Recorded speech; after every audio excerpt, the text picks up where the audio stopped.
According to current knowledge, the Earth is about 4.5 billion years old.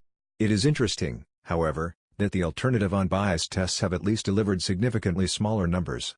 For example, Lord Kelvin calculated 24 to 400 million years and Darwin's estimate in the context of his theory of evolution was 300 million years. The calculations by lesser-known researchers provided the numbers between 20 and 100 million years. But radioactive age determination reached 4.5 billion years.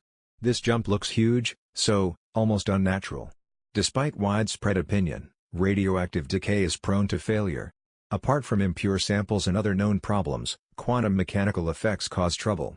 This was clearly shown by an experiment in Darmstadt. The decay of rhenium into osmium by beta decay serves as a universal cosmic clock.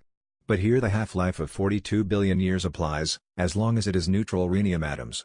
During the development of the stars, the rhenium atoms are partially or fully ionized, which should theoretically accelerate the decay process.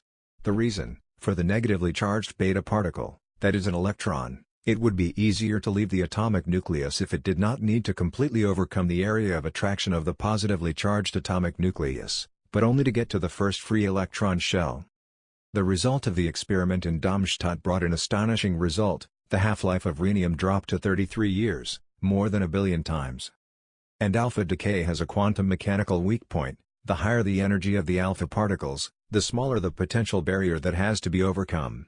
According to the Geiger-Nuttall law, doubling the energy of the alpha particle leads to a reduction in the decay time by 24 orders of magnitude, or in a trillion times. Earth and space can actually be much younger than is thought today.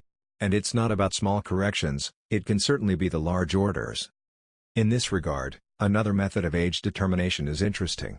It is about the winding strength of the arms from the spiral galaxies, like that from our galaxy. A plausible explanation for the spiral structure of these galaxies is the natural winding of the spiral arms.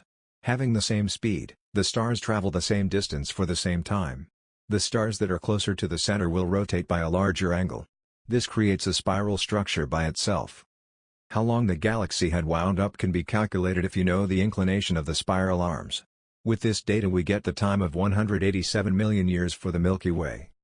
Now we remember the calculations made by 19th century scientists.